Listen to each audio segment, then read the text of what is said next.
Welcome everybody, and thank you so much for joining the latest Boutique Hotel News webinar. And today we're going to be talking about harnessing data for optimum hotel performance. If you were an early bird and you joined this webinar right at the beginning, you would have seen that our sister brand, Service Department News, is hosting some awards, and voting is now open for 3 of those award categories. And I encourage everybody to cast their votes by following the link that has been popped into the chat. For those of you who don't know me, my name is Eloise Hanson.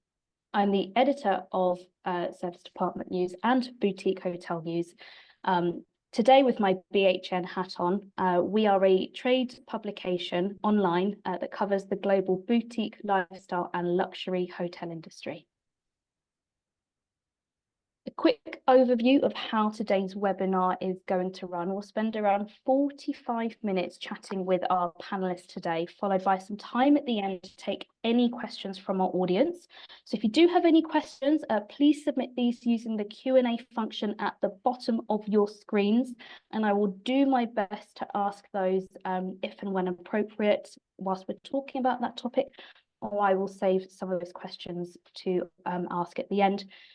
And this webinar is being recorded, and everybody that has registered will receive a copy of that recording within a couple of days' time. So let's meet our speakers, and I'm going to ask each to introduce themselves from left to right as these guys appear on your PowerPoint screens. So Vince, I'm going to begin with yourself. Welcome. Eloise, thanks very much, and thanks very much for inviting me. My name is Vince Garrington, Head of Hotels at BHN Hospitality, hotel management company, asset management and owner-operators in our own way as well. Thank you, Vince. And Jane, over to you. Hello to everybody. I'm Jane Pendlebury. I'm CEO of HOSPA, the Hospitality Professionals Association. We're a UK-based membership organisation producing professional development courses, lots of networking events and sharing best practice. My background post-working in hotels was in the supply of technology specialising in revenue management. So this technology, the data, is all really fascinating to me. Oh, well, very glad to have you, Jane. Frank, over to you next. Thanks, Eloise. My name is Frank Pizzicalis. I'm the SVP of Product Strategy with Agilysys. Agilysys provides end-to-end guest experience technology from property management to spa, golf, food and beverage, and really the entire customer experience. Super, thanks, Frank. And last but not least, Peter, over to you. Hi, Louise, and thanks, everybody. Thanks for coming. Good to see you, everyone. My name is Peter. I'm the founder and I guess creator of Venue Performance, which is a meetings and events benchmarking platform. So just like everybody uses the likes of STR for beds, Venue Performance does exactly the same sort of thing, but for M&E. We've been doing it now since before the pandemic, so we've got a good stack of data. We're mainly UK at the moment, and we take data from hotels as well as events venues, meetings and events venues. So they don't have to be with beds, they can be without beds as well. And we take those from hotels, from brands, operators, catering companies, so a whole range of suppliers of the data. So yeah, great to be here. Thank you, Peter. All the LinkedIn profiles of our speakers are in the chat. I would actively encourage you all to connect because there's lots to get through today. We'll try our best to get through it all, but hopefully we'll leave you guys wanting to learn some more right at the end. Now, before we dive into our main conversation, I always like to share some context slides. And one of the reasons I wanted to explore data and performance, it actually stemmed from a feature that I published around Christmas time, where I talked about how profitability could come under pressure as ADRs look to stabilize and KPIs shift as hoteliers look to try and maximize value. And in that time, leisure transient demand has softened, and over in the US, asset managers now rank demand outlook as a major concern for 2024. They are, however, confident on revenue and profitability, and that is according to the latest survey from the Hospitality Asset Managers Association. The HVS report in the middle of your screens shows a similar slowdown in recovery across Europe. So how are hoteliers responding to the market? Well, the far right-hand story here, Langham appointing a tech innovation SVP.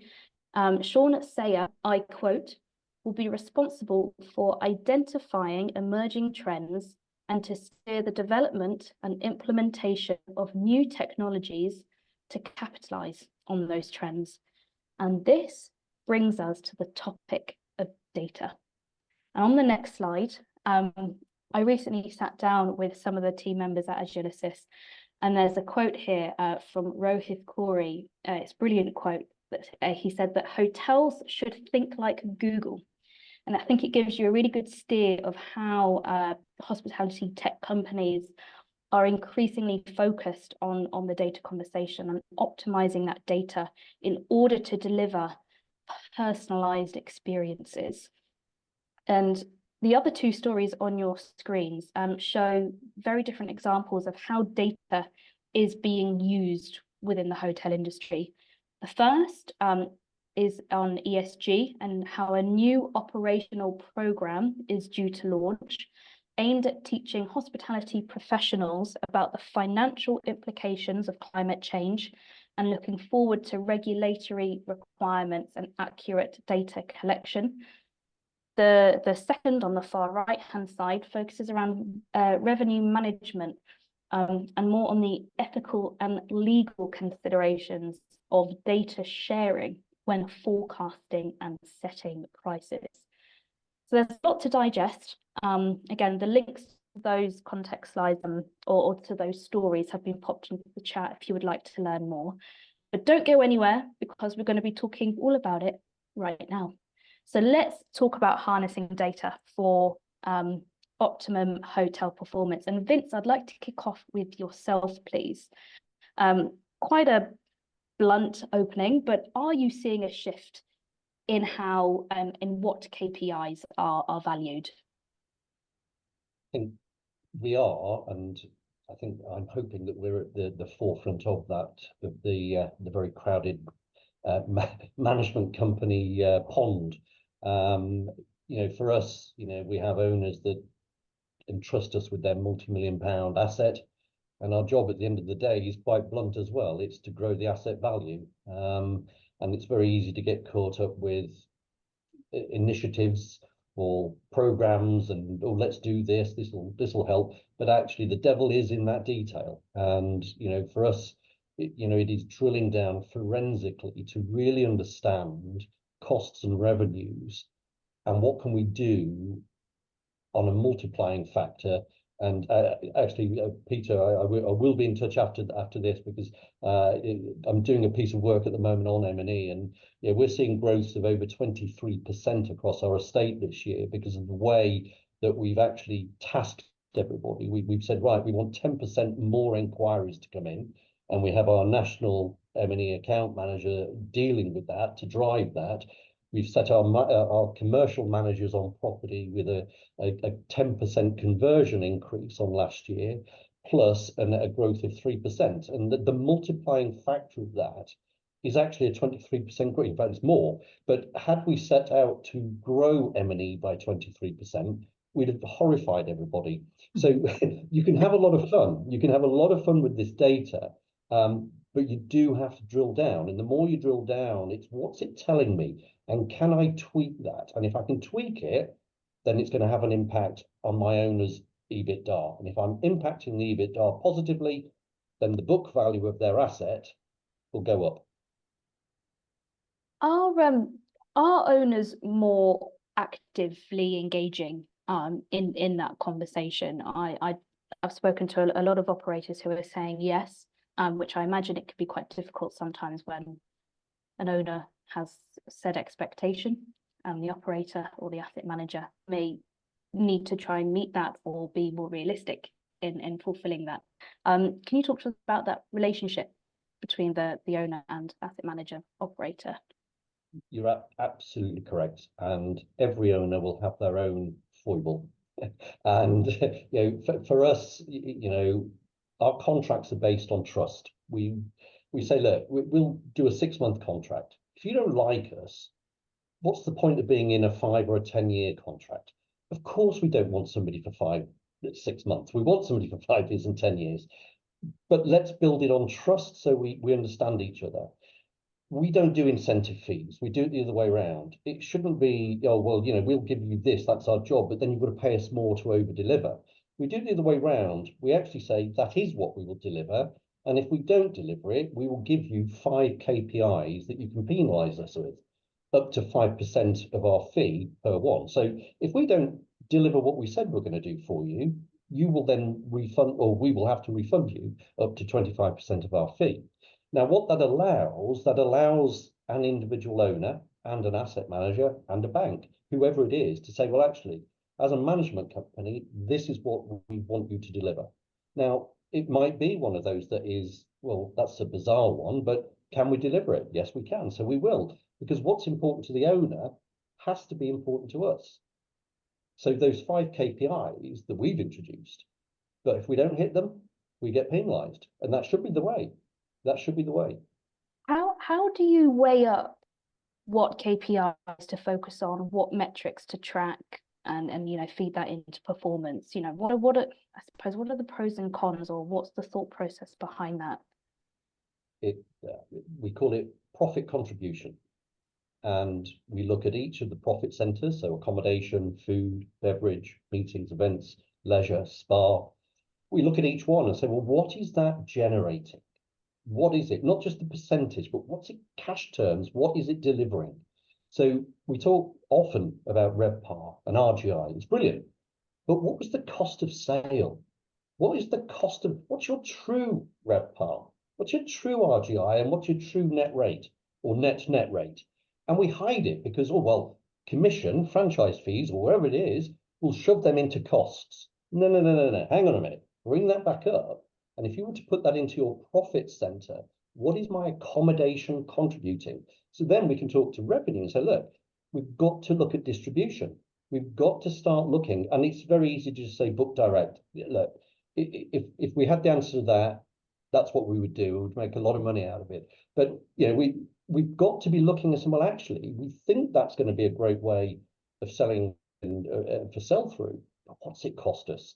And it might be that we have to give away a few occupancy points because the profit that comes from the other channels is far better for us than actually saying, oh, well, look how good we are. We're outperforming our MPI. So the profit centers are what we focus on. The KPIs within the management agreements are what's important to the owner. Mm-hmm. And they may be different, but that doesn't matter. We will operate your business like this forensically. And if that's important to you, that you want to have your gold rating on, sustainable laundry, we will keep that for you. But we'll actually also be forensically looking at your account to drive it forward. We don't get it right, you can serve us notice, and we will move on. Thanks, Vince. Building on to the topic of profit centers, Frank, let's bring you in here. I mentioned during my context that the ADRs are stabilizing and perhaps have reached their peak. ADRs might have a ceiling. So with that in mind, how can hotels ensure that they are capturing all revenue streams effectively in order to sustain that performance and profitability? Yeah, thanks, Eloise. I mean, Vince sort of nailed it there in terms of saying that we have to go beyond just, room rate, right? ADR is really about average daily rate. And if we're only using that metric and focusing our efforts around that metric, we lose sight of a lot of revenue opportunities. And if we just shifted that focus to revenue per guest, right, and really looked at what is the total revenue that each guest, we would focus on what we can generate there, probably enhance their experience, and really ultimately look at how are we revenue managing the rest of the business, because all the tools, the entire industry is set on what's that rate that we're going to get for the room. And for, you know, $1 or £1 more, you know, it really doesn't move the needle. Whereas when you think about it, sometimes room revenue might be number 2 or 3 in overall contribution. You know, maybe F&B, maybe spa, and then room. So we have to start thinking about how are we optimizing revenue in sort of a mix of your operations, from meetings and events to food and beverage. How are we taking those reservations and optimizing spa? There's so much opportunity in spa where we just take appointments without the thought of how we could change the mix of what's available during high demand times.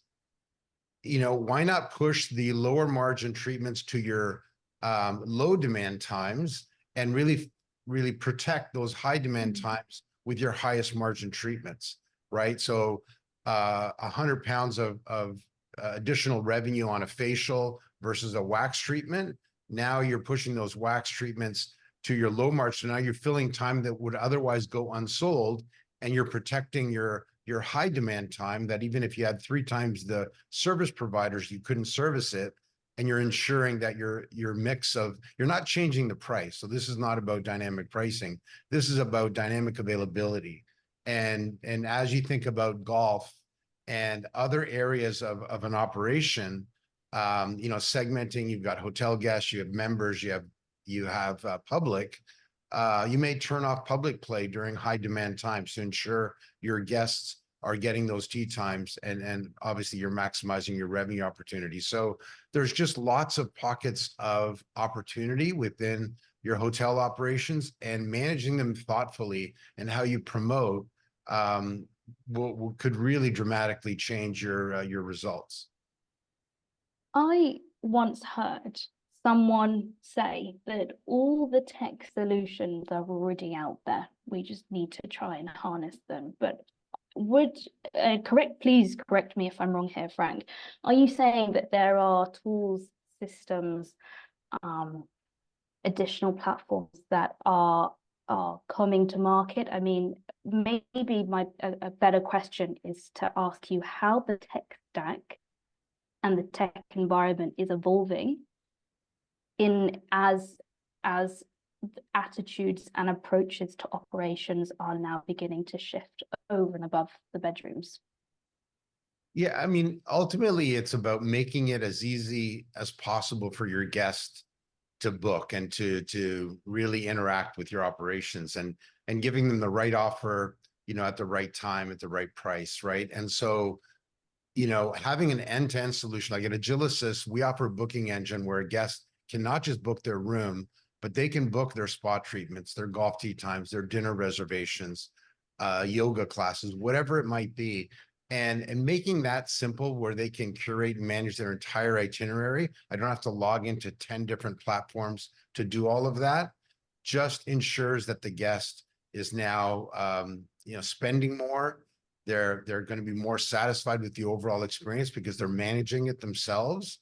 And really for your operations, it's much easier to forecast demand when you have that end-to-end channel of booking, right? And now we're going to mobile, so making it easy for a guest to check into their room, get promotions on upgrades, and also being able to, while they're in stay, be able to add a spa treatment while they're having dinner, talking about a great experience they just had, adding another service the next day. So the easier we make it for guests to enjoy everything that your hotels have to offer, I believe, you know, they'll spend more and be more satisfied with the overall experience. Thanks, Frank. I want to turn the conversation to look at M&E because we had a great case study just a moment ago from Vince here. But Peter, could you give us a sort of broad stroke overview of what the current state of the UK M&E business is presenting to hotels? Hi.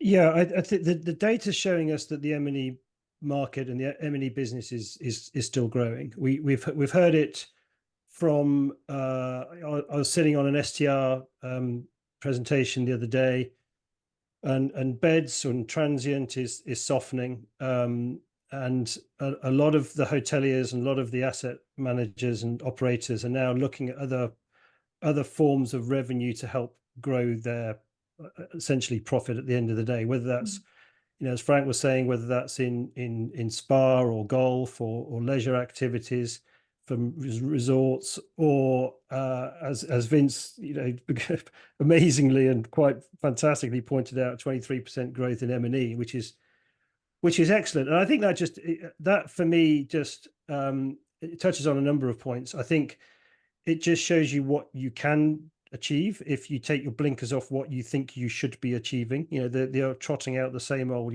let's try and grow by 5% or whatever it may be. And I think people are now starting to look at M&E and think, actually, what could we achieve? And the reason why they're starting to look at that, and I'd like to think I'm part of the solution, because they've never had the data before. So they've always had beds data.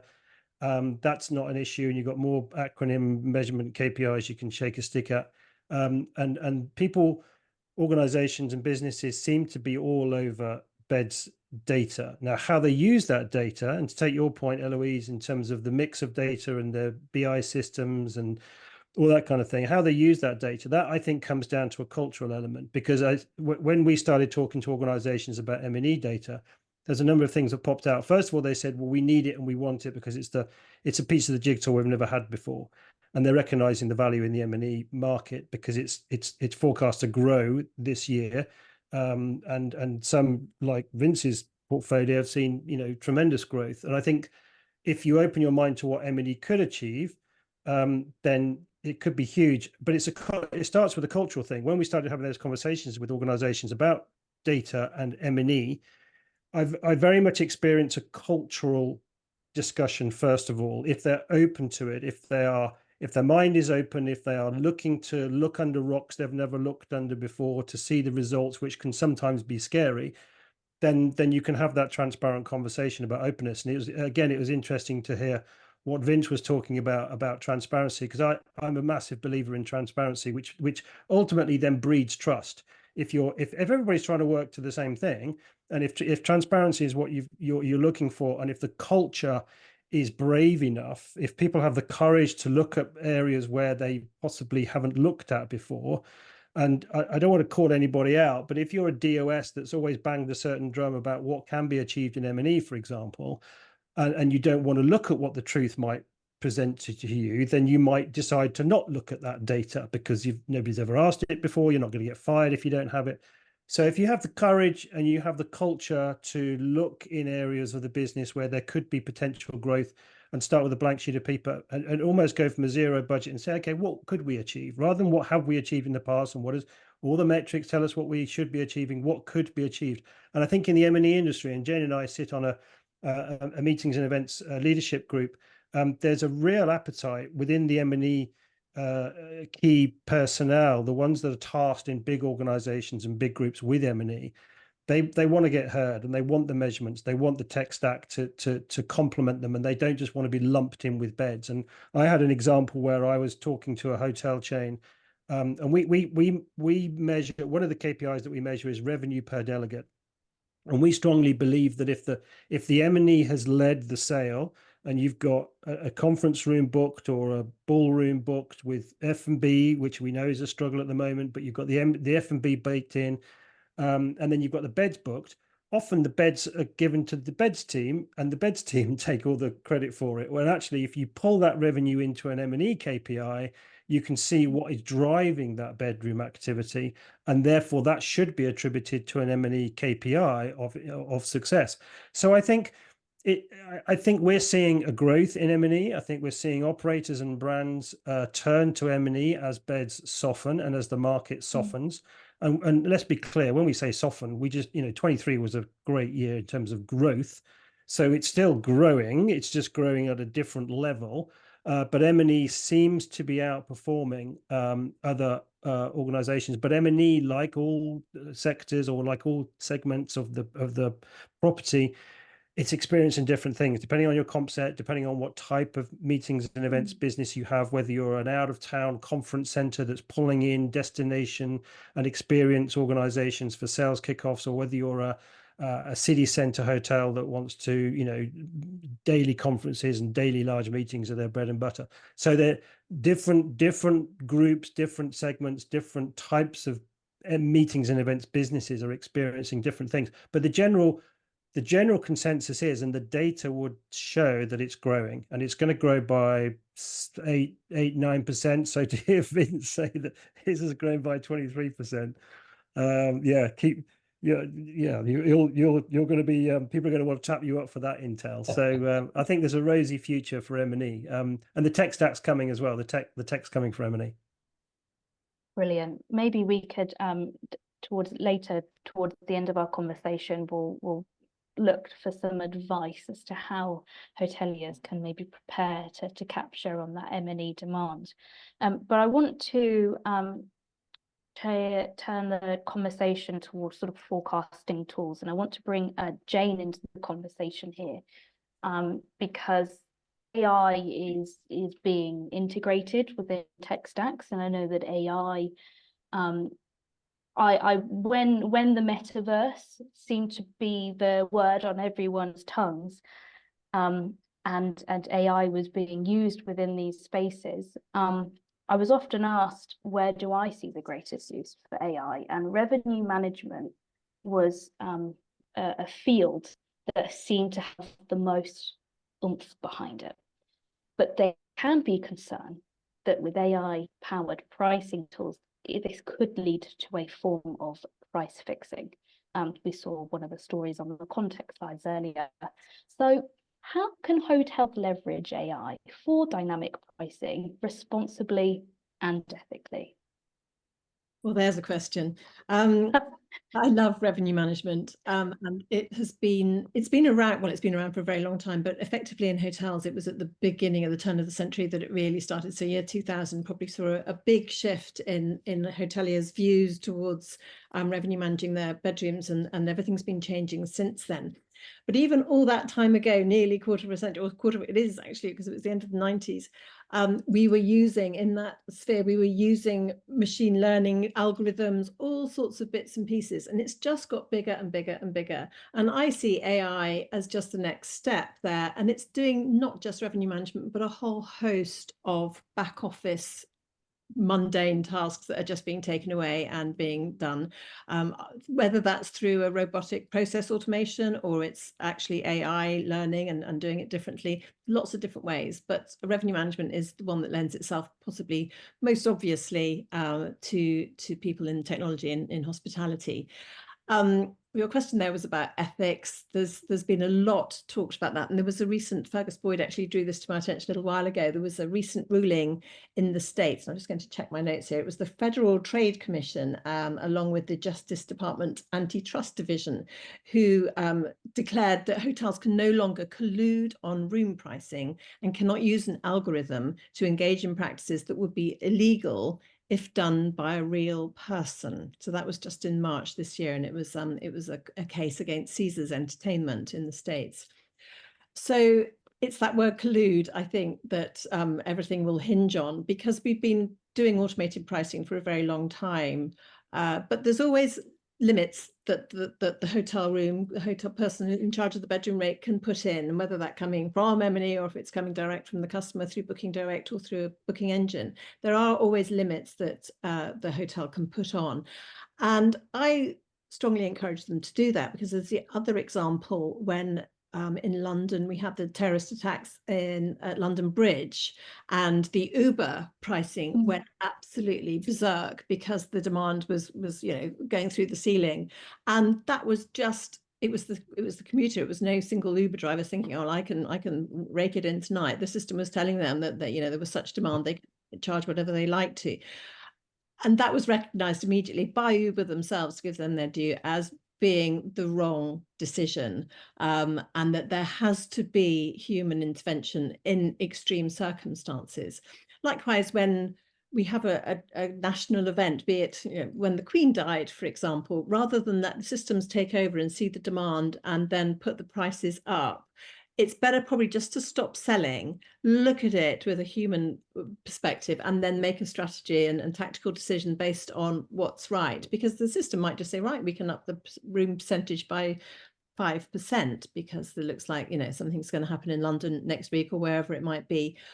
There might be times when that's right. There might be times when that's completely wrong, because if it's something like a funeral of a monarch, then rates are going to be completely different to anything else. But if it's just a little bit of a surge in demand because, I don't know, trains have gone on strike, then it might be right to let the machine take control of it.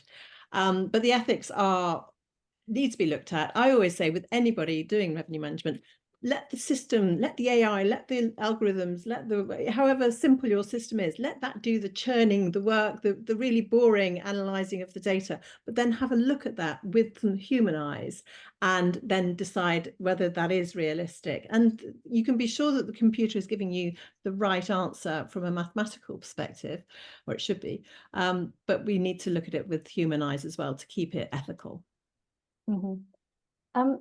I just want to bring Vince in. Similar question to yourself, Vince, as someone who is, from an operational perspective, what are your thoughts on this around AI, dynamic pricing, being ethical? Well, the genie is out the bottle, so now it's all about how do we harness it, how do we make the most of it. I thought, Jane, a really good point is that actually let it do what it does, but ultimately somebody just have that cast an eye. I think, well, there are pieces like revenue management that can be done. Guests are checking themselves in. It worries me as an operator that we're losing the contact with the guest. That there's less and less. That it's almost like we're all service departments then, aren't we? It's just rock up, put a code in, get my key out, and in I go, and I don't have to see anyone. So, but we can't stop it. So the best thing, if you can't stop it, is jump on board with it, embrace it, and see how you can make it work for you. It's algorithms have been around a while. This is just that next evolution. Thanks, Vince. I want to bring Frank back into the conversation here, and I might come back to Jane as well for this question. Looking at how hoteliers are actually starting to apply AI within hospitality, looking at its potential use, its acceptance, particularly around data collection, which is what we're all here to talk about, and the actual impact that it could have on hotel performance. So Frank, if I come to you first for this one, and then Jane, you may have some nuggets from your members. No, and I think, Jane and Vince bring up very good points, around sort of the ethical use of the data and all of that, and ensuring that we still honor the true essence of hospitality, that one-to-one guest service. But I think it's a little bit of a paradox, right? Because in fact, with this data, we're able to adjust our offerings and make better decisions in real time. AI can really help with that, and taking the transactional bits away, where a guest now can check in on their phone and do some of those transactional bits. The paradox is it actually frees up the staff to be better hosts, to be better to provide that one-to-one guest experience, not to have their head down as they're checking in guests. But going back to AI, I just believe that it's about personalization at scale, right? Guests are providing their data. They're giving you information about themselves, preferences, and obviously, we have to be better understand the guest, better secure their data, and having one profile. The big challenge we have in hospitality is we have guest data scattered throughout multiple systems throughout the enterprise, and if we can preferably limit that, have maybe one profile, which would be the ultimate, then I think we can spot those patterns and be able to provide a better guest experience, a more curated, personalized experience, and also do that thoughtfully around revenue. What will that guest both value as well as what's best for the business in terms of optimization? I think, you know, going beyond where you're getting data from other hotels and other things, that's where some of those revenue management and AI can get into trouble. And that's what dominates the headlines, right? Is the Uber example and now this example in a particular market. But if hotels just looked within their own operations, there's so much opportunity to take the data and make better decisions, right? You know, as Peter was talking about M&E, if you have a group that has booked out the entire hotel, but they haven't contracted for any spa, you're going to have an issue, right? Your spa is going to be sitting empty and you have no one to market to because they're sitting in meetings all day, right? So you have to be thoughtful about all the variables within the business and having AI help to make better decisions about what mix of services should be available, and you know, making those decisions more automated with obviously the human touch to analyze those trends and make adjustments where be. And you know, the examples of a terrorist attack or the, you know, again, dominates the headlines around revenue management, where yes, of course, somebody should step in and make some better decisions there, ethical decisions, absolutely. But for the everyday things that are going on every day in the business, we need to better leverage the tools that are available today to enhance sort of those revenue opportunities and ultimately the customer experience. You know, guests that travel on airlines and rent car, they get it. They have no issue with, I know I'm going to pay more to sit in business or because it's the last minute and it's the last seat on the plane. We've conditioned them, and we've done it to a large degree in the hotels. We now need to be doing it around spa and golf and M&E and food and beverage. You know, all of those areas I think are untapped today in our industry. Jane, are these similar conversations that you're having with your members? I mean, what's their sentiment? Oh, absolutely. It's very true. And I think actually what Vince is doing with his KPIs is a breath of fresh air, because so often, and as Peter mentioned as well, when you've got meetings and events selling bedrooms in their package, that can be really, really lucrative. But if you look at the bedroom allocation in its own right, then the people who are being targeted on their STR bedroom rate might well turn it away. And it can be an internal battle, which is solved in most peculiar ways internally, where through the allocation of funds. And it shouldn't be like that. It should be a nice big picture KPI. But obviously individuals are targeted differently and departments are targeted differently, and it just makes a mess of that business mix. And it needs somebody to look at the big picture and not just at bedrooms with one set of eyes and then spa with another, golf and all the other bits and pieces, obviously meetings and event space. So yeah, that the KPIs need to move on that. And I think people are waking up to that, but BGAM do seem to be a little bit ahead of the game. So well done you, that's fantastic. Yeah.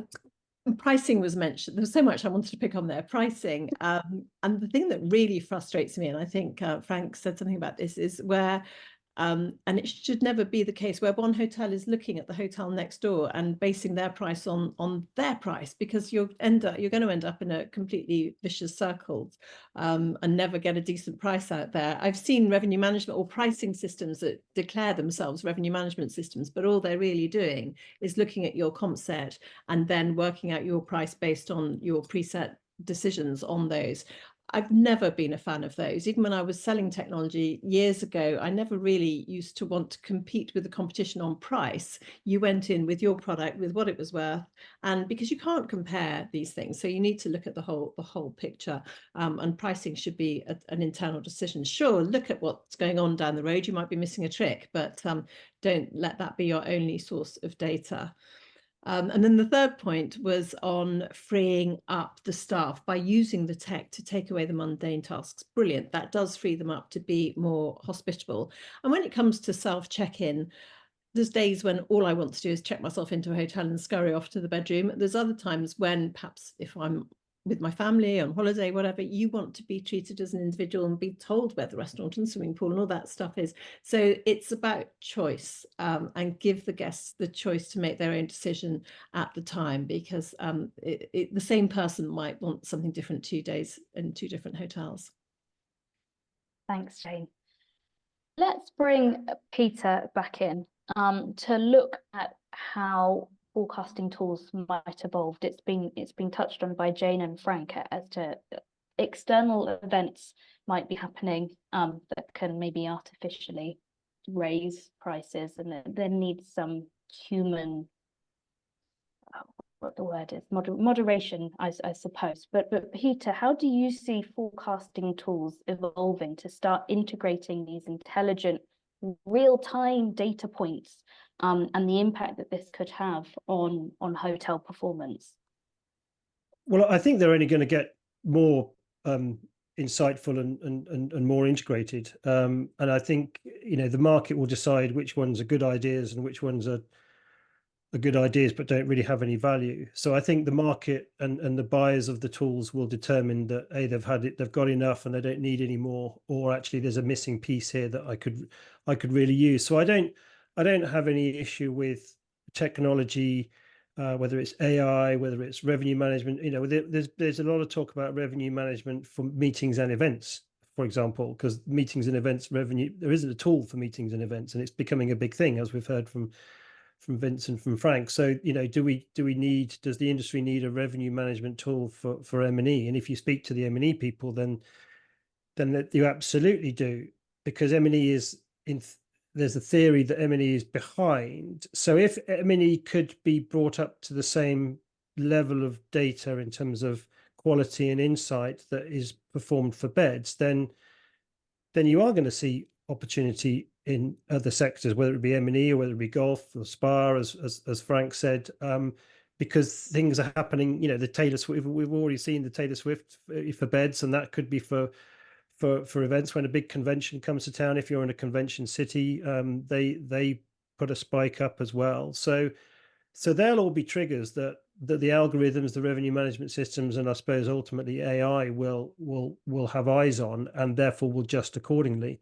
So I don't really see there being an issue. I think Jane hit the nail on the head when there's a big difference between using data intelligently for collaboration, or collaborative data like a benchmarking tool, or where you are very specifically and very deliberately colluding, because that's a negative, that's different intent, and that's a whole mess. I think there was in London, there was a bunch of GMs that used to get together in the West End, and I think they did exactly that. I think they sort of chatted about revenues, fixed prices, scuttled back to their business, and somebody got wind of it somewhere, and they had a directive to disband because they weren't allowed legally to meet up anymore. So it was ever thus as far as data is concerned. And I think as the market evolves, and as hospitality becomes an even bigger play in people's lives, which it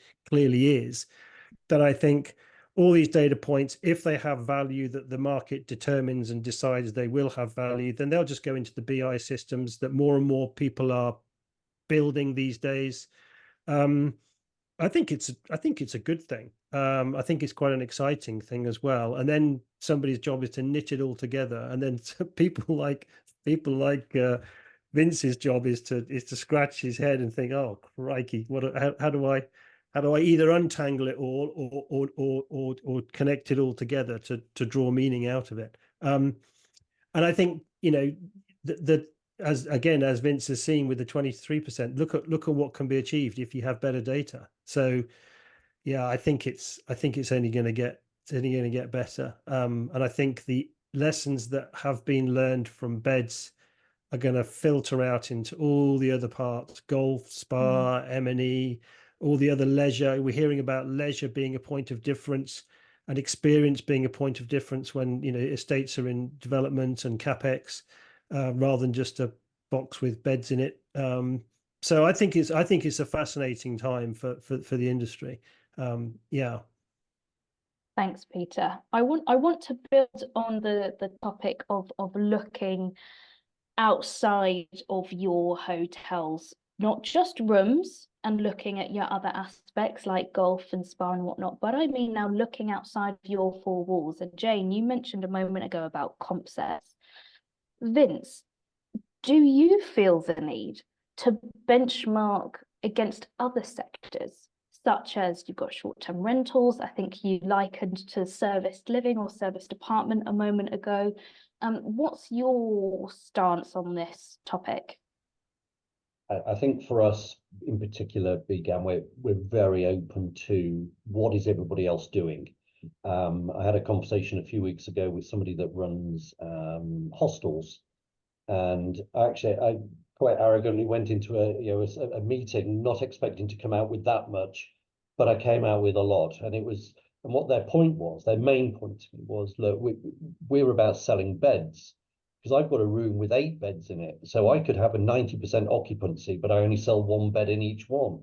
I think, Frank, you said earlier about, what's that revenue per guest, and that in the hostel sector, it's, and then actually the other thing they said, for us, it's not about adding in more rooms, is we've got a room with 4 beds in, can I get 6 beds in there? And then measure the occupancy by bed. So I'm not saying that's what we're going to start doing, that we're going to miraculously find lots of twin occupancy during the week, but it gets you thinking a little bit more, going, right, what else can we measure without getting to the analysis paralysis? But I mean, one of the other things that we're doing at the moment is we're building a total revenue function, as opposed to just a revenue function. And we've been absolutely dogged on that from where it was outsourced 12 months ago. We took the strategic decision to support our growth strategy. It needs to come in-house, but it needs to be total revenue. And we found Rebecca who gets that. And yes, accommodation at the moment is 70% of our business, but that means 30% of our business isn't revenue, it isn't rooms. So what are we doing about that? And the conversation that we're having with her is, do we need to look for a statistician or an analyst? Thank you. Because it's, what else should we number crunch? Because that's what they're good at. And they can then say to me as the operator, they can say, well, actually, look, if you did this, happy hour in a bar is a very basic form of revenue management, selling liquor. But what if we did with breakfast? Would it help to alleviate that nightmare 9 a.m. on a Sunday morning? Doesn't matter where you are around the world, 9 o'clock. Well, what if breakfast at 9 a.m. on a Sunday morning was £20? Would people come down at 8 o'clock? What we want to do is to really push some boundaries and get conversations. Earlier, remove the blinkers. Was that you, Peter, or was it Frank? I can't remember now, but remove the blinkers, because you might just be surprised at what you can do. And when we when we were doing the budgets last year, we didn't set out to grow M&E by 23%. We just said to David Smith, our national M&E sales director, David, do you reckon you could grow inquiries by 10%? Yeah, I think I could do that. And then, part of our structure is every hotel has a commercial manager on property that looks at total revenue. And we said to them, can you convert 10% better? So if you were converting at 38%, can you grow by 42 next year? Well, we'll push the team. And all of a sudden, people believe in their growth. Holistically, what we get is that 23% growth. So I get more and more excited by the numbers, but I think, we will end up at a point where we need somebody that actually really understands what those numbers are telling us, although systems that Peter and Frank have, that they're vital. They're vital. I think that's fascinating, because Vince, that you sound like you hear these top sports coaches, they talk about the process, they don't talk about the outcome. They say, okay, the classic one is obviously Brailsford with his marginal gains, 1% marginal gains. And it's now into kind of mental well-being, is if you can be 1% better tomorrow than you are today. And again, that brings it back to the cultural thing. If the whole of your team is bought in to say, come on, let's all try and do this. Let's all try and improve what we did last month or last year or last quarter. what could be achieved. And then you've got some clever chap or person flicking the algorithm and say, okay, it's like compound interest, isn't it? It's like teaching your children to save earlier. Compound interest, look what you could achieve when you're 60 if you start saving now. If we all did 5% extra across food, F&B, golf, spa, M&E, let's all do that, and then look what can be achieved. And then you look at flow through, and then all of a sudden you've got crazy growth numbers that you would never think of writing if you said, what do you think we can achieve? So I think it's that taking it back to the involving your team, involving them in the cultural, what do you think we could achieve, using the data, using systems that you think are going to add benefit as opposed to just another fancy shiny new toy, and then results like Vince's happen. I think that's a cracking story for everybody to sort of take hold of and think that's what can be achieved going forward. Thanks both. I want to bring Frank back in here, because something that I have heard in during panel discussions whilst at events is that hoteliers are very in tune with the fact that they need to collect data, and so they collect all of it. And then what happens is that hoteliers are overwhelmed by the volume of data that they have, that to draw actionable insights is tricky. So with that in mind, Frank, as the technologist that's on this panel here, what would be your advice to those hoteliers that and it might be exploring new technologies to streamline, aggregate, analyze? Where should they start? Yeah, and thanks, Eloise. And I mentioned earlier that, you know, having all these guest profiles scattered throughout, you know, different systems is a real challenge, right? And so one way that we try to optimize it is maintaining a single profile, one common profile across all, you know, your operational systems, right? And that's a goal, no matter, even if you're using multiple vendors, if you just had sort of that CRM sort of focus, start with that first, then as you collect data, be very thoughtful about it. You know, the interesting thing is hoteliers are fearing, because now with legislation like GDPR and others in other jurisdictions around the world, some hoteliers are going in the opposite direction. They're like, let's not collect any sort of PII, like personal identifiable information. We don't want to retain it because that has liability and everything else. But the fact is, when a guest opts in and gives you their data and gives you their preferences, they expect you to honor it. They expect you to do something with it. And so we have this real opportunity to honor that and actually deliver those personal experiences, right? So having, you know, fewer profiles about that same guest, now we're able to action it. And even when we market to guests, right, where I can see, I want to market to all guests that have stayed with us for 3 or more nights on this type of a package, had 2 or more spa treatments, had a round of golf, they bought spa retail, and also had a bottle of wine with dinner of over 70 pounds, you know, each time. You know, just really being able to understand the guest and market to those guests, I think is a real opportunity that, you know, many hotels take very siloed looks at their business, and the opportunity to bring it all together and make these kinds of decisions that, you know, again, AI can work, but AI can only work if they know that Janet Smith in your spa is the same Janet Smith that's staying in your hotel, right? Or having dinner, and able to start to employ, you know, those revenue management type opportunities that Vince talked about, where if I'm taking a reservation in the restaurant, I may take a 2-person reservation on a 4-top on an idle Tuesday, but I want 4 covers at that 4-top on a busy Saturday, because I want to maximize my revenue opportunity. The same thing we talked about in spa is really just, it's not about changing the price, it's changing, maybe we're only offering our signature treatments between 10 and 4 p.m., our peak times.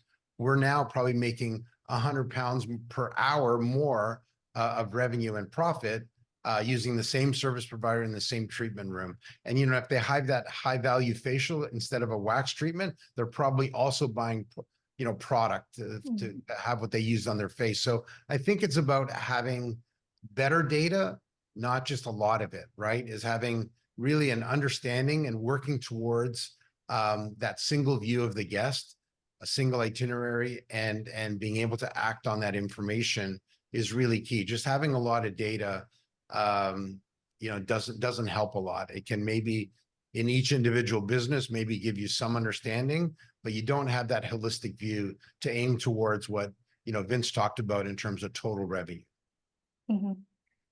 I'd like to give the final few words to Jane, if I may, because talking about data points that hoteliers need to collect, ESG it rose up the rankings. It took a couple of steps back, then it's rising back up again. It's a priority, whether it's an immediate priority, open for debate. Jane, how are your members engaging with the topic of ESG? Do you have any examples of how ESG initiatives result in a financial benefit? We could do a whole webinar just on this topic. So briefly, I think at our conference last year and the year before, we've covered this topic quite substantially, and I've got two great examples of that. Danny Pecorelli from Exclusive Hotels, so he has Penny Hill Park and other lovely hotels in his chain. He went through the B Corp process to get his sustainability in place. And Sue Williams, who is another icon in sustainability in the UK, drove their agenda at Whatley Manor when she was general manager there.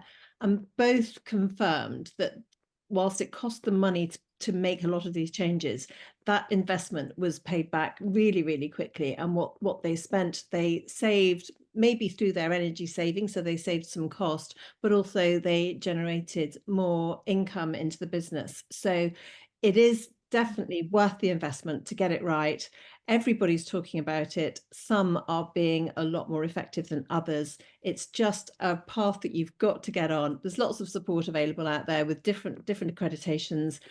Just get started is what I say to everybody. We've got a great toolkit on our website to help people. Most people are on their way, but it will certainly reap the rewards and financial gain.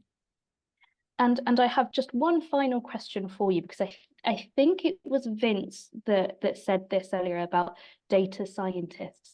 Could we see data scientists or analysts now being recruited for within the hotel industry? Is this a possibility? Is this the future? I think there already are. Some forward-thinking hotel groups, the bigger ones, larger ones typically already do go down that path. So absolutely, it's a resounding yes for that. And they'll probably come from outside the industry with their statistical brilliance, but there'll be people promoted from within as well, because there's a lot of roles within a hotel that are already very analytical.